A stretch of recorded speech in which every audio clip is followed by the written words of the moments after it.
my garden rebels, today we are going to be planting something. But have you ever gone into a nursery or garden center and felt a bit overwhelmed? Like there was too much to choose from? Not to worry, I've had the exact same problem even in this nursery. And I want to show you a couple different ways, actually one way in particular, to overcome that sense of overwhelmness. And it's this: we are going to impose some strict rules.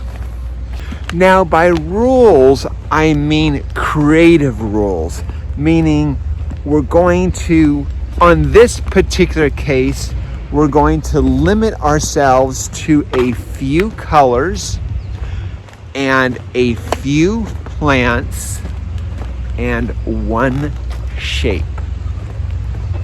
Now, on today's project, we're limiting ourselves to a sphere.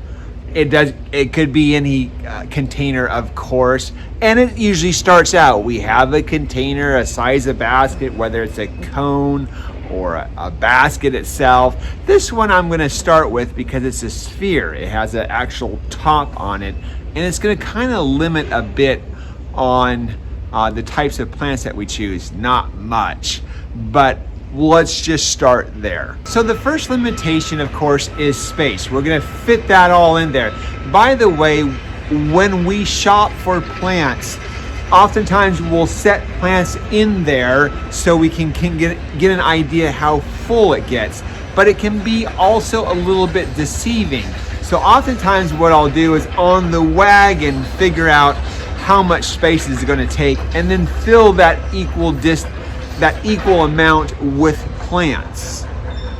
So if this is the wagon, I know it's going to take up this much space and this much space when we plant. So we're going to do 2 baskets at the same time. We're going to choose plants and do 2 baskets worth.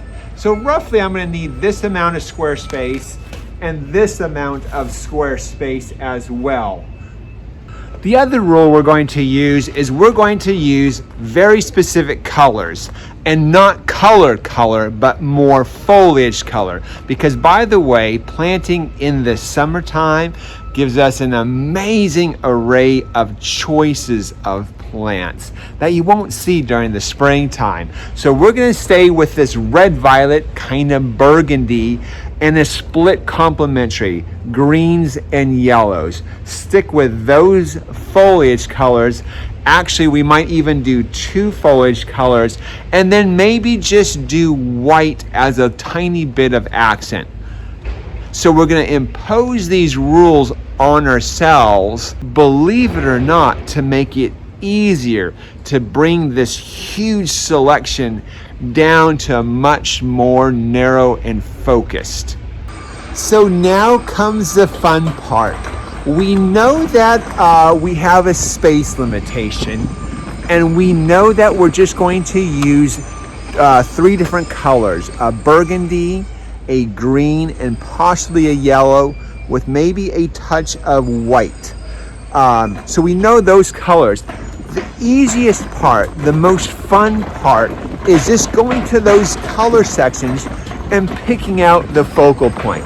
Nothing else. We're just going to say, what do I want to be the absolute center of attention in this hanging basket?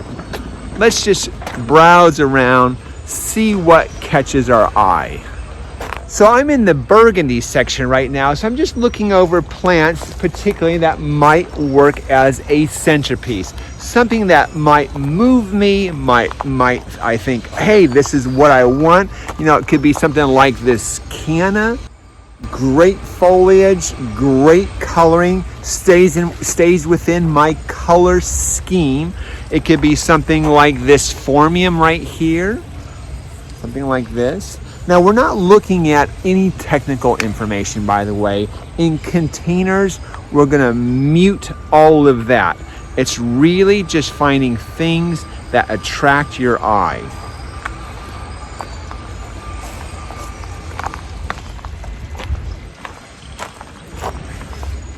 Can it be something like this heuchera? Quite possibly.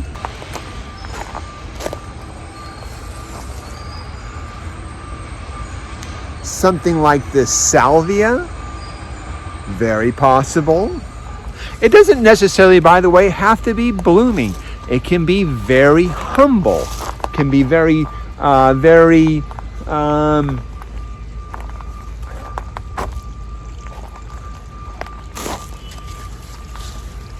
what's catching my eye right now, believe it or not, is this Loropetalum. It's in the same color scheme that I want, and it has some exotic blooms. So I'm just gonna start there. That is going to be the focal point of my entire hanging basket. I'm grabbing 2 of them, by the way, just to make a matching pair. But it came to mind about that technical information. Let me correct myself. The only technical information that I am concerned about is that all the plants that I'm picking out today enjoy the sun. You might even say that this is another rule that I'm imposing on myself. So only plants that like the sun. The rest, all the other technical information, we're just gonna hold still for a bit. Let's take a look at our selection so far. Now I'm hoping to put some green in this basket, so I'm just walking over to the green section. Again, now I have the burgundy, now I'm looking for the green. A small designer tip, by the way, is now we have the foliage of the Loropetalum, and it's kind of a medium sized leaf. What our eye catches is color first by far. So if we stay within even that foliage range, we'll be okay. But the second thing our eye catches is the type of foliage. So if we change that foliage a little bit different than the Loropetalum and the color, it'll really stand out nicely. Here's one that I particularly like. Oh my goodness gracious. This is a Thuja. It's called Thuja plicata Whipchord. So it's the green and the difference in foliage. It could be something like this. This is a Chamacyparis obtusa. This one's called Dainty Doll. A great one for a year-round basket, so it even looks good in the middle of winter. We might do those too. I'm just looking around right now at some other options.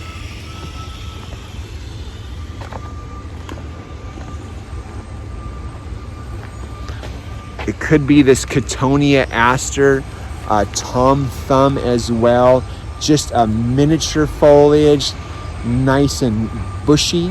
I ended up picking both of those, and then also picking out a type of hebe. Now, through this process, let me tell you, there is going to be, I guarantee you, a nagging person on your shoulder saying, you know, that doesn't look right. You know, you don't know what you're doing. You know, you need to have better practice. You know, all of these things will start nagging at you. But let me tell you, at that very point, one big word of advice is to keep going. Let me show you the selection I have so far. Here it is so far. I have the Loropetalum in the middle. I have the Chamacyparis over here, and I have the Thuja over there. So, and then I threw in this hebe.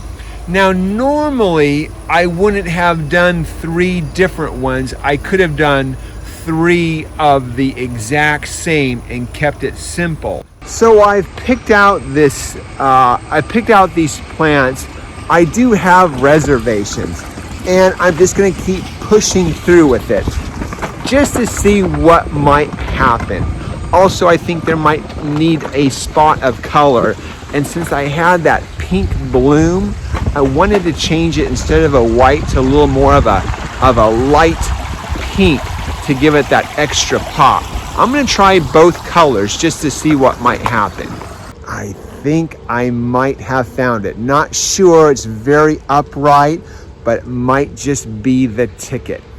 This, by the way, is Celosia, Venezuela. Amazing, vibrant, almost electric color. Take a look at that, jeez. Let's take a look at the cart again. I'm gonna add one more spot of color. Now the neat thing about adding these spots of color, by the way, this is a Cascadia geranium. Sorry about that construction in the back. They're working on the road. But the spot of color I use very sparingly, and the reason why is I want this hanging basket to be mostly evergreen, so even during the winter time it'll look good, and then I can just change it out for the season when I need that extra spot of color. Okay, so I made the plant selections. I'll show you what I've chosen, but I still have some doubts. I'm still going to keep pushing through, and it looks like I may have more plants than I want to use, but that's a good thing. I can always put things back. I'm pretty sure I can at least use some of everything. Here is the final selection. Now remember, one half is for one basket and the other is for the other basket. So this is what I've chosen. It's in that color scheme of burgundies and greens, and well, I've changed it a bit to pinks.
Sorry about that construction noise, but guys, this is a great time for planting, believe it or not, because there's some whole different crop of summer plants out that we can plant into the fall and into the winter as well. So keep planting, keep trying, keep at it. Guys, that's the show for the day. Always live your passion. Which one is your favorite?